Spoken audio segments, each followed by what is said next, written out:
જો સૌથી પહેલા તો આપણી આ જે મેઇન સ્ક્રીન છે એ આપણું ડેસ્કટોપ. પછી આ નીચે જે આખું બોક્સ જેવું દેખાય છે એને આપણે કહીએ છીએ ટાસ્ક મેનુ. આ જે બોક્સ છે ને આખું જેની અંદર આ બધા ઓપ્શનો તમને દેખાય છે એને આપણે ટાસ્ક મેનુ કહીએ. આને કહીએ છીએ સર્ચ મેનુ. સર્ચ મેનુ કોઈક સોફ્ટવેર આપણને સર્ચ કરવું હોય ત્યારે આપણે યુઝ કરીએ છીએ. જેવી રીતે કે અહીંયા મેં ટાઈપ કરીશ વર્ડ તો મને જો પહેલું જ અહીંયા વર્ડ મળી ગયું. હું અહીંયા ટાઈપ કરીશ પેન્ટ તો મને પેન્ટ મળી જશે. હું એક્સેલ લખીશ તો એક્સેલ મળી જશે. એટલે આવી રીતે સર્ચ કરવું હોય એના માટે આપણે સર્ચ બારનો યુઝ કરીએ છીએ. આને કહેવાય છે સ્ટાર્ટ મેનુ. સ્ટાર્ટ મેનુની અંદર તમારી પાસે જેટલા પણ સોફ્ટવેર અંદર ઇન્સ્ટોલ કરેલા છે બધા જ તમને અહીંયા જોવા મળશે. અને બેઝિક ઓપ્શન્સ બી છે. કેલ્ક્યુલેટર છે, કેલેન્ડર છે, ક્લોક છે, આ બધા ફંક્શનો તમને અહીંયા મળી જશે. જે તમને અહીંયા બહાર જોવા મળે છે, અહીંયા જોવા મળે છે એ જ બધા ઓપ્શનો અહીંયા આપેલા છે. બરાબર. હવે ફોર એક્ઝામ્પલ કે તમે સૌથી પહેલા અમે ટાઈપિંગ કરવા આપીએ છીએ નોટપેડમાં. તો એ નોટપેડ કેવી રીતે ઓપન થશે? તો અહીંયા તો જો અમે શોર્ટકટમાં મૂકેલું છે આવ્યું નોટપેડ. બરાબર. તો આની અંદર હું 2 ટાઈમ ટેપ કરીશ તો જો નોટપેડ ઓપન થઈ ગયું. નીચે છે ને શોર્ટકટમાં મૂક્યા છે. આની અંદર તમે 1 ટાઈમ પણ ક્લિક કરશો તો બી ઓપન થઈ જશે. સિંગલ કી. જ્યારે અહીંના જે ઓપ્શન ઓપન કરવા હોય ને ત્યારે આપણે 2 ટાઈમ ટેપ આપીએ છીએ માઉસમાં, એ પણ લેફ્ટ બટન. લેફ્ટ બટનથી આપણે સિલેક્ટ કરીએ અને રાઈટ બટનથી આપણને મળે છે ઓપ્શન.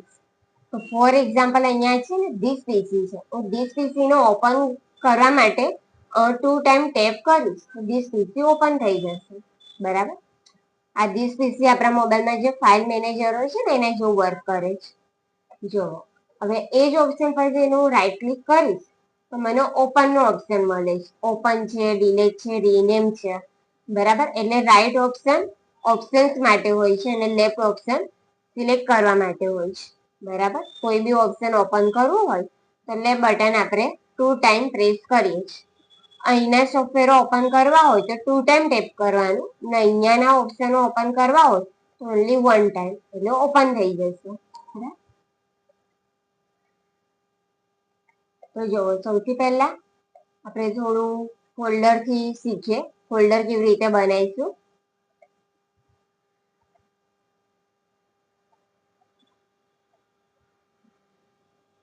જો અહીંયા આવવાનું છે ધીસ પીસીમાં. ધીસ પીસીની અંદર હું અહીંયા આવી જાઉં છું. સૌથી પહેલા તો ડેસ્કટોપ પર. ડેસ્કટોપ એટલે કે આપણી જે મેઇન સ્ક્રીન હતી એ સ્ક્રીન પર જે ફાઇલો અને ફોલ્ડરો છે આપણને અહીંયા જોવા મળે છે.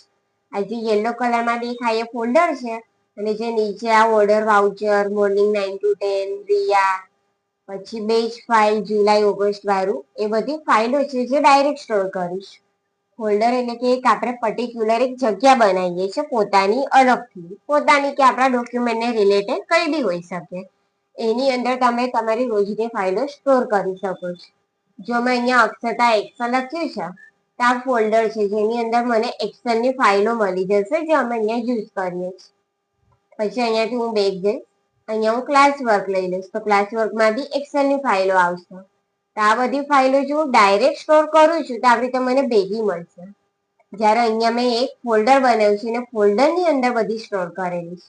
હું તમને એવું કહું કે મને મારા ક્લાસ વર્કની કોઈ ફાઇલ બતાવો તો તમે ક્લાસ વર્કના ફોલ્ડરમાં જશો. તમને ખ્યાલ હશે કે મેડમે ક્લાસ વર્કનું ફોલ્ડર બનાવેલું છે તો એની અંદર ફાઇલો છે. બરાબર. તમે ડાયરેક્ટ એમાં શોધશો, અહીંયા નહીં શોધો. એટલે એક જગ્યા આ શું કરે આપણી જગ્યા બી બચાવશે અને જ્યારે બી ફાઇલ આપણને ઓપન કરવી હશે તો આપણને ખબર હશે કે આ ફોલ્ડરની અંદર ફાઇલ મળી જશે. એટલે ટાઈમ પણ આપણો બચી જશે અને ઇઝીલી મળી જશે. બરાબર. તો સૌથી પહેલા તો આપણે એક ફોલ્ડર બનાવીએ. ફોલ્ડર બનાવતા પહેલા થોડું આ સમજાવું તો જે રીતે મેં કીધું આ મોબાઈલ છે. ડેસ્કટોપ એટલે કે આપણી મેઇન સ્ક્રીન જે હોય છે એના જેમ. બરાબર. એની પર જે ફાઇલો ફોલ્ડરો છે એ ડાઉનલોડ કઈ ઇન્ટરનેટ પરથી ડાઉનલોડ કર્યું હશે એ બતાવશે. ડોક્યુમેન્ટની અંદર બી ઓલમોસ્ટ સેમ. તમારે ફાઇલો અને ફોલ્ડરો સેવ કરવું હોય તો તમને એક જગ્યા આપેલી છે અહીંયા તમે સ્ટોર કરી શકો છો. પિક્ચર્સની અંદર ફોટાઓ મળી જશે. નીચે તમે અહીંયા ધીસ પીસી પર ક્લિક કરશો તો આ જે ઓપ્શન છે એ જ ઓપ્શન તમને અહીંયા જોવા મળશે. આ જે OSC દેખાય છે એને આપણે કહીએ છીએ ડ્રાઈવ. આવી C ડ્રાઈવ હોય, D ડ્રાઈવ હોય, A ડ્રાઈવ હોય, બધાની અલગ અલગ ડ્રાઈવ હોય. એની અંદર બી ફાઇલો ફોલ્ડર આપણે સ્ટોર કરી શકીએ. બરાબર. સેવ એના માટે કરીએ, સેવ એના માટે કરીએ કે આપણાને ફરી યુઝ થાય. એ ફાઇલને ઓપન કરીને આપણે કંઈક વર્ક કરવું હોય તો કરી શકીએ, કોઈને મોકલવું હોય તો મોકલી શકીએ. બરાબર. પછી અહીંયા એ જ ઓપ્શનો તમને ફરી મળી જશે જે અહીંયા છે. એટલે આ બધા ઓપ્શનો શોર્ટકટમાં આપેલા છે, પણ ફરી ફરીને જ્યાં હતા ત્યાં જ આવીએ છીએ. બધું ઓલમોસ્ટ સેમ છે. બરાબર. તો સૌથી પહેલા તો આપણે એક ઓપ્શન ક્રિએટ કરીએ ફોલ્ડરથી. તો ફરીથી આવી જઈશું અહીંયા ધીસ પીસીમાં. ધીસ પીસીની અંદર આપણે અહીંયા સિલેક્ટ કરીશું ડોક્યુમેન્ટ. ડોક્યુમેન્ટની અંદર આ જે બ્લેન્ક એરિયા તમને જોવા મળે છે, આ જે બ્લેન્ક છે ત્યાં કોઈ ફાઇલ કે ફોલ્ડરો તમને નહીં જોવા મળી રહી હમણાં, ત્યાં માઉસ રાખવાનું આ રીતે. ત્યાં કરવાનું તમારે રાઈટ ક્લિક. રાઈટ ક્લિક કર્યા પછી અહીંયા તમને મળી જશે ન્યૂ. ન્યૂની અંદર આવવાનું અને ન્યૂની અંદર પહેલું જ છે ફોલ્ડર. ફોલ્ડર સિલેક્ટ કરવાનું. એ તમને આ રીતેનું ન્યૂ ફોલ્ડરનું ઓપ્શન મળી જશે. હવે આ જે ન્યૂ ફોલ્ડર દેખાય છે ને બ્લુ કલરમાં, ત્યાં ક્લિક કરવાનું અને ઇરેઝ કરી દેવાનું. ઇરેઝ કરીને તમારે તમારું નામ લખી દેવાનું. અધરવાઇઝ તમને જે બી ટાઇટલ આપવું હોય તમે આપી શકો છો.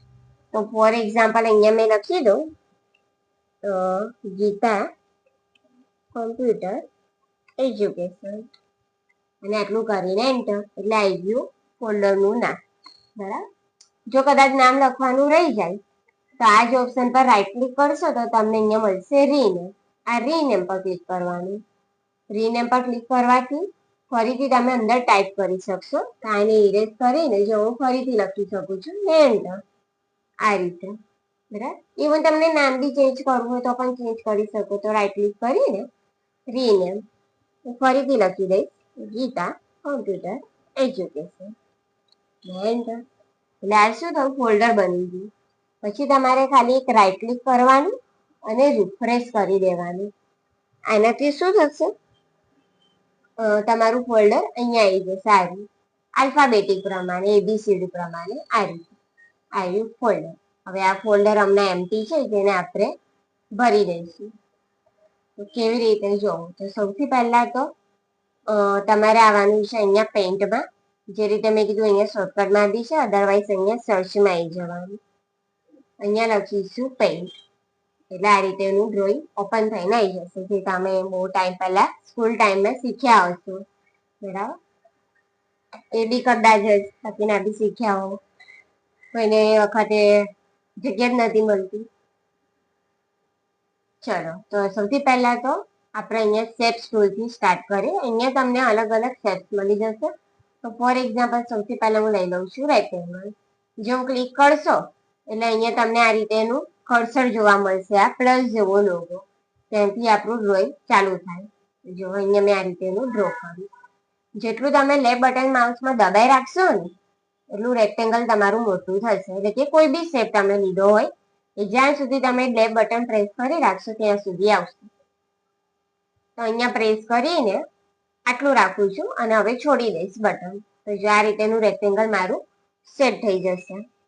કીબોર્ડની અંદર આ જે કંટ્રોલની કી છે અહીંયા તમને કી મળી જશે. ફોર એક્ઝામ્પલ અહીંથી બતાવું આ વાળી કંટ્રોલની કી. આ કંટ્રોલની કી અને આ પ્લસ આને પ્રેસ કરીશું ને તો ડાર્ક થશે. કેવી રીતે તો જુઓ કંટ્રોલ અને પ્લસ જોડે પ્રેસ કરવાનું. બરાબર. અને કંટ્રોલ ને માઇનસ તો લાઈટ. પણ બંનેમાં કંટ્રોલ હોવું જોઈએ. બરાબર. તો આની સાથે બીજો બી એક ઓપ્શન કંટ્રોલ દબાઈ રાખવાનું અને માઉસનું આ સ્ક્રોલિંગ બટન એ તમારે પ્રેસ કરવાનું. કયું જો આ સ્ક્રોલિંગ બટન, આ અપ સાઈડ અને આ ડાઉન સાઈડ. બરાબર. તમે એનો ઉપર સ્ક્રોલ કરશો ને કંટ્રોલની જોડે તો સ્ક્રીન મોટી થશે અને કંટ્રોલ માઇનસ ઝૂમ આઉટ કરી શકીએ. સ્ક્રોલ ડાઉન તરફ એટલે કે નીચેની તરફ પ્રેસ કરશો તો સ્ક્રીન આવી નાની થઈ જશે એટલે કે ઝૂમ આઉટ. અને આ ઝૂમ ઇન સ્ક્રીન મોટી. બરાબર. શોર્ટકટ. હવે તમે અહીં જોઈ શકો છો કે મારી પાસે આ જે રેક્ટેંગલ છે એમાં આવી વ્હાઇટ કલરની લાઈન આવે છે આનો મિનિંગ એ થયો કે તમારું સિલેક્શન હજી ઓન છે, એટલે કે રેક્ટેંગલ પર આપણું સિલેક્શન છે. તો તમે જ્યારે અહીંયા માઉસ લઈ જશો ને તો આવા બે એરોઝ આવશે. એ એરોઝ થી તમે સાઈઝ નાની મોટી કરી શકશો. પ્લસ માઉસને વચ્ચે લઈ જશો તો 4 એરોઝ આવશે બીજા, એનાથી તમે એક જગ્યાએથી બીજી જગ્યાએ મૂકી શકશો. બરાબર. અને જો મારાથી આ મિસ્ટેક થઈ ગઈ, આવી મિસ્ટેક થાય તો એનો બી ઓપ્શન છે કે જો આવું કદાચ મારાથી શીખવાડતા શીખવાડતા થઈ જાય કે તમારાથી થઈ જાય, તમે નવું નવું શીખી રહ્યા છો, તો તમારે પ્રેસ કરવાનું છે કંટ્રોલ ની જોડે ઝેડ. બરાબર.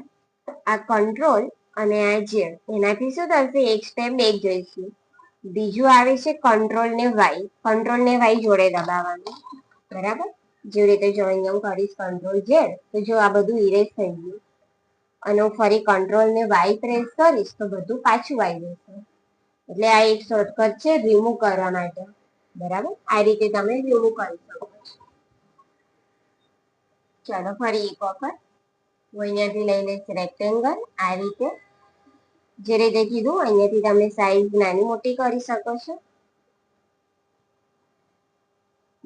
આ રીતે તમે સાઈઝને નાની મોટી કરી શકો છો, એક જગ્યાએથી બીજી જગ્યાએ ખસેડી બી શકો છો. બરાબર. જો તમે સાઈડમાં ક્લિક કરી દેશો તો એ તમારું રેક્ટેંગલ ત્યાં સેટ થઈ જશે. જો હું ખાલી સાઈડમાં ક્લિક કરી દઉં. બરાબર. પછી મેં એમાં ચેન્જીસ નહીં કરી શકું. પછી અહીંયાથી મેં બીજો સ્ટેપ લઈ લઈશ ને એને ડ્રો કરીશ તો મને નવો સ્ટેપ મળી જશે. બરાબર. હું ફરી ડાયરેક્ટ ડ્રો કરીશ તો મને બીજું સ્ટાર મળી જશે. બરાબર. એટલે અલગ અલગ સ્ટેપ જોઈએ તો અહીંયા ક્લિક કરજો, એટલે આ રીતે મળી જશે. અને કોઈ બી ડ્રો કરી દેવાનું આ રીતે. આ થોડું તમને કોપી પેસ્ટ બતાવવા માટે. જો આટલું કરીને આપણે આની અંદર પહેલા તો કલર ફિલ કરીશું. તે તમને મળી જશે અહીંયા ફિલ વિથ કલરમાં. આના પર ક્લિક કરવાનું. તમને અહીંયાથી જે કલર જોઈએ એ કલર ક્લિક કરવાનું. જો અહીંયા કલર ઓનમાં તમને કલર બતાવશે. જો મેં જે સિલેક્ટ કર્યું છે ને આપણું મેઇન કલર, હું લે બટન પ્રેસ કરીશ આના પર આવીને તો જો મને કલર મળી જશે. તમારે આવી રીતે કોઈ બી અલગ અલગ કલર્સ લઈ લેવાના. કલર્સ લીધા પછી બીજો ઓપ્શન કે કલર 2 માં શું છે.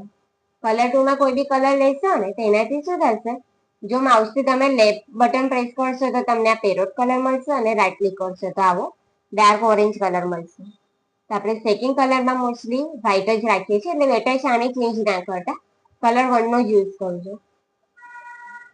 આ રીતે. બરાબર. બસ આટલું કરીને હવે આપણે આને કરીશું કોપી. કોપી કરવા માટે હવે કેવી રીતે કરીશું, તો એના માટે અહીંયા ટૂલ આપેલું છે સિલેક્શન ટૂલ. આને આપણે કહીએ છીએ સિલેક્શન ટૂલ. આ રેક્ટેંગલ પર ક્લિક કરવાનું. નીચે સિલેક્ટ લખેલું છે એના પર બી ક્લિક કરશો તો વાંધો નહીં. એમાં તમને પહેલું જ આપેલું છે રેક્ટેંગલ સિલેક્શન, એ જ ઓપ્શન અહીંયા જોવા મળે છે. તો જો હું કવર કરીશ રેક્ટેંગલને, થોડું નજીક રાખવાનું અને થોડું દૂર રાખવાનું. બરાબર. એકદમ કટ ટુ કટ ના કરતા. કટ ટુ કટ કરવાના એ જ કટ થઈ જશે આ રીતે. બરાબર. થોડું માઉસ દૂર રાખજો. જો આ રીતે આને કવર કરવાનું.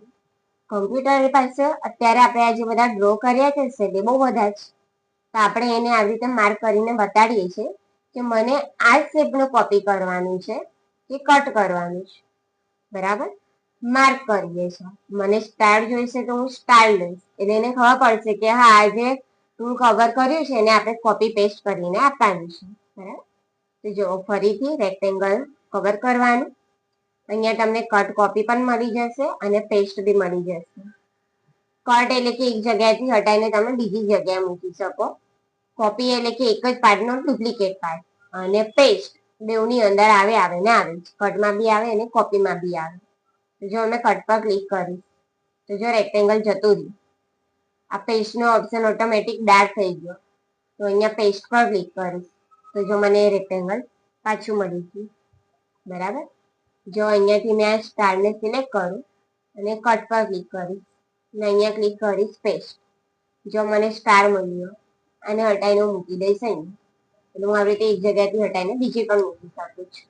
શોર્ટકટ યુઝ કરવો હોય તો જ્યારે બી સિલેક્ટ કરો તો કંટ્રોલની જોડે એક્સ દબાવો. કંટ્રોલ એક્સ મીન્સ કે કટ અને કંટ્રોલ વી મીન્સ કે પેસ્ટ. બરાબર. તમને આ જ ડુપ્લિકેટ પાર્ટ ફરી મળી જશે. હવે કોપી કરીએ તો કવર કરો ફરીથી અને અહીંયા લઈ લો કોપી. કોપી કર્યા પછી અહીંયા ક્લિક કરો પેસ્ટ પર. તો જો એ જ પાર્ટ તમને ફરી મળી ગયો, બરાબર. આ રીતે એટલે કે ત્યાંનો ત્યાં જ છે પણ બીજો પાર્ટ મળી ગયો. જો જ્યારે આ ખસી ગયું એટલે કટમાં એક જગ્યાએથી ખસેડીને બીજો મૂકી શકો છો, કોપીમાં એક જ પાર્ટ ત્યાં ને ત્યાં રાખી શકો છો અને એનો ડુપ્લિકેટ પાર્ટ તમે લઈ શકો છો, બરાબર. ચલો આને શોર્ટકટ કવર કરો, કંટ્રોલ સી એટલે કે કોપી અને કંટ્રોલ વી એટલે કે પેસ્ટ. જો આ શોર્ટકટ, બરાબર. તો આ રીતે તમને અલગ અલગ ટૂલ મળી જશે. તો આ ખાલી એક સિમ્પલ તમને સમજાવવા માટે બતાડ્યું. હવે તમારે આને સેવ કરવાનું છે. તમે અહીંયાથી અલગ અલગ શેપ અલગ અલગ રીતે લઈ શકો છો અને કઈ બી ડ્રો કરી શકો છો અને કે કોપીમાં આવી જાય. આ ખાલી કોપી પેસ્ટનો ઓપ્શન થોડો ખબર પડે એના માટે. તો ચલો સેવ કરવા શું કરીશું, તો સેવ કરવા માટે અહીં આવવાનું ફાઇલની અંદર તમને મળી જશે સેવ અને સેવ એઝ, બરાબર. અદરવાઇઝ કંટ્રોલ એસ દબાવશો ને તો બી શોર્ટકટ સેવ કરવાનું ઓપ્શન તમને ઓટોમેટિક મળી જશે. તો હું શું કરીશ, સૌથી પહેલા તો આજે મેં તમને સમજાવ્યું ને એ વાળો પાર્ટ આવે, આની અંદર તમારે સિલેક્ટ કરવાનું ડોક્યુમેન્ટ. આપણે ફોલ્ડર ડોક્યુમેન્ટમાં બને છે તો ડોક્યુમેન્ટની અંદર ગીતા કોમ્પ્યુટર એજ્યુકેશન આવી, આના પર 2 ટાઈમ ટેબ આપવાનું. એનાથી શું થશે, અહીંયા ગીતા કોમ્પ્યુટર આવી જશે એટલે કે ફોલ્ડર ઓપન થઈ જશે. તમે જો એ ફોલ્ડર સિલેક્ટ કરશો ને તો અહીંયા તમને ડોક્યુમેન્ટની પાછળ બતાવશે ગીતા કોમ્પ્યુટર, બરાબર. અહીંયા આવવું જોઈએ એટલે કે ડોક્યુમેન્ટની પાછળ મીન્સ કે ડોક્યુમેન્ટની અંદર ગીતા કોમ્પ્યુટરનું ફોલ્ડર છે એની અંદર ફાઇલ આપણી સેવ થશે. અદરવાઇઝ જો તમે સિંગલ ક્લિક કરો તો સેકન્ડ ટાઈમ અહીંયા ઓપન પર ક્લિક કરશો તો બી એ ઓપન થઈ જશે, જોવાઈ જશે. પણ બેટર છે માઉસનો યુઝ કરો એટલે 2 ટાઈમ ટેબ આપી દેવાનું. ફાઇલ નેમમાં આવીને નામ લખી દેવાનું કોઈ, જેવી રીતે અમને હું સિમ્પલી લખી દઉં છું અને પછી હું કરી દઈશ સેવ. ત્યાં શું થશે, ફોલ્ડરમાં સેવ થઈ જશે. જો અહીંયા 1 પેન્ટ લખીને આવે છે એટલે કે તમારા ફાઇલનું નામ બતાવે છે, બરાબર. તમારી ફાઇલ તમારે જોવી હોય તો આ જ ફાઇલની અંદર ઓપન મળી જશે, ઓપનમાં આવવાનું. ઓપનની અંદર ડોક્યુમેન્ટ અને ડોક્યુમેન્ટની અંદર ગીતા કોમ્પ્યુટર એજ્યુકેશન. જો આ ફાઇલ આવી ગઈ એટલે કે આ પરફેક્ટ સેવ થઈ ગઈ, બરાબર. મને આવી જ રીતે ફરીથી બીજી ફાઇલ સેવ કરવી છે તો કંટ્રોલ ને એન દબાવવાનું, મીન્સ કે ન્યૂ પેજ. ફાઇલની અંદર ન્યૂ પ્રેસ કરશો તો બી આવી જશે અને ત્યાં પણ તમને શોર્ટકટ બતાવે છે કંટ્રોલ એન. જો હું માઉસ લઈ જાઉં ત્યાં લખીને આવે છે ક્રિએટ ન્યૂ પિક્ચર, બરાબર. એટલે આવી રીતે તમને બ્લેન્ક પેજ મળી જશે. તો જો સિમ્પલી અહીંયા મેં એક એરો ડ્રો કરી દઉં છું આવી રીતે અને કોઈ બી કલર લઈ લઈએ, બરાબર. સેવ કરવા માટે કંટ્રોલ એક્સ, નહીં તો ફાઇલમાં જઈને સેવ. જો હવે ડાયરેક્ટ જ ફોલ્ડર આવશે ઓટોમેટિક, બરાબર. અને આપણે જો પરફેક્ટ સ્ટેપને ફોલો કરીએ તો ડોક્યુમેન્ટ ગીતા કોમ્પ્યુટર એજ્યુકેશન અહીંયા મેં લખી દઈશ 2 એન્ડ સેવ, બરાબર. મારી બીજી ફાઇલ પણ સેવ થઈ ગઈ. ફરી કંટ્રોલ એન, અહીંયાથી બીજું ટૂલ લઈ લો આ રીતે, આને બી સેવ કરીશું તો કંટ્રોલ એ. તમને જો યાદ રહી જાય પ્રોપર સ્ટેપ તો તમે વારંવાર ડોક્યુમેન્ટમાં જાઓ, ફોલ્ડર સિલેક્ટ કરો, ના કરો અહીંયા છે જ ગીતા કોમ્પ્યુટર. તમને ખબર પડી ગઈ કે આ ફોલ્ડર આવે છે તો ડાયરેક્ટ અહીંયા નામ જ લખી દો, બરાબર. અહીંયા મેં લખી દઈશ 3 એન્ડ સેવ, બરાબર. તો હવે આની અંદર આ સેવ અને સેવ એઝ બેવ આપેલું છે તો થશે ને કે બેવમાં શું ફરક, તો જુઓ મારી પાસે ઓલરેડી ફાઇલ સેવ છે 3 નામની. હવે મારે નવી ફાઇલ નથી બનાવી, મારે એ 3 નામની જે ફાઇલ ઓલરેડી સ્ટોર છે એટલે કે આ એરો વાળી એની અંદર ખાલી કલર એડ કરી દેવો છે અને ફરીથી સેવ નહીં કરવી, એની અંદર જ મારે સ્ટોર કરી દેવું છે જૂના ફાઇલમાં, જૂનાની અંદર જ એડ થઈ જાય. તો અહીંયા આવીશું ફિલ વિથ કલરમાં, જો હું કોઈ બી કલર લઈ લો ને આના પર ક્લિક કરી દઈશ. હવે હું શું કરીશ, ફાઇલમાં જઈને ક્લિક કરીશ સેવ પર, ઓનલી સેવ, બરાબર. અધરવાઇઝ કંટ્રોલ એસ દબાવશો તો બી ચાલશે. હું પ્રેસ કરું સેવ તો જ્યાં સેવ થઈ ગયું, જો કોઈ સેવેજ નો ઓપ્શન નહીં આવ્યો. સેવેજ મીન્સ જે ફાઇલ આપણને બતાડે છે ફરીથી ફોલ્ડર સિલેક્ટ કરીએ છીએ, ફાઇલનું નામ લખીએ છીએ, ઓપ્શન નહીં આવ્યો. અહીંયા 3 નું 3 જ છે. આ સેવનો મિનિંગ શું થયો, એને જૂની ફાઇલમાં જ આપણી ફાઇલને રિપ્લેસ કરી દીધી. જો 3 માં આવી ગઈ. જો હજી 1 મોર કલર બદલું છું, જો યેલો કરું છું. ખાલી અહીંયા હું ફાઇલમાં જઈને સેવ પર ક્લિક કરીશ. જો આટલું કરીને ફાઇલમાં ઓપન, જો યેલો આવ્યું, જો ઓટોમેટિક બદલાવ, પણ જૂની ફાઇલ જે ઓલરેડી સ્ટોર છે એની અંદર જ બદલાઈ ગયું. બરાબર, એટલે તમારે ફરીથી નવી સેવ ના કરવી હોય અને જૂનામાં જ એડ કરવું હોય તો આપણે સેવ લઈએ છીએ, પણ આ જ કોપી ફાઇલ મને નવેસરથી ફરીથી જોઈએ છે. સેમ જ તો હું યુઝ કરીશ ફાઇલમાં સેવ એઝનો. આપણે જે સેવ કરીએ છીએ ને એ જ ઓપ્શન ફરી આવશે. જોયું, આવી ગયું. જો હું આનું નામ બદલી દઉં છું, હું નામ લઈ લઉં છું 4. જો તમે નામ રિપીટ કરશો ને તો અહીંયા તમને બતાવશે કે જો 1png, એટલે કે તમારી આ નામની ફાઇલ ઓલરેડી સેવ છે, એટલે તમારે નામ બદલી દેવાનું. તો અહીંયા મેં લઈ લઉં છું 4 અને સેવ. બરાબર, જો ફાઇલ અને ઓપન, જો આવી ગયું 4 આવી ગયું. બરાબર, એટલે આટલો ફરક છે. હવે પેલું થોડું નામનું બતાડું કે નામ કમ ચેન્જ કરવાનું. તો જો મેં આનો કલર બદલું છું, ફાઇલમાં જઈને સેવ એઝ કરીશ. હવે એ જ 4 નામની ફાઇલ હું ફરી સેવ કરું. જો આને હટાવી દઉં છું ને 4 મને બતાવે છે, તો હું જેવું સેવ પર ક્લિક કરીશ ને તો અહીંયા પૂછે છે કે તમારી ફાઇલ તમારે રિપ્લેસ કરવી છે, ઓલરેડી 4 નામની ફાઇલ છે જ. તમે અહીંયા આપીશ તો હા ભલે કરતું, વાંધો નહીં. તો જો મેં યસ આપી દીધું, તો ફાઇલમાં જઈને ઓપન, જો 4 વાળી ફાઇલ જે મેં ઓલરેડી બીજી યેલો જ વાળી ફાઇલ સેવ કરી હતી 4 નામની, નીકળી ગઈ અને 4 આવી ગઈ. બરાબર, એટલે શું કરશે, નામ જે જૂનું હતું ને એ વાળી ફાઇલ કાઢી દેશે અને નવી ફાઇલ એડ કરી દેશે. નામ એનું એ જ રાખશો તો, એટલે નામ બદલવાનું આટલું ધ્યાન રાખજો. જો તમારે જૂની ફાઇલ નવેસરથી એડ કરવી છે બીજી વખત તો, જૂનામાં જ એડ કરો છો તો કઈ પ્રોબ્લેમ નથી. બરાબર, આટલું કરી જોવો. Next time next topic. બરાબર.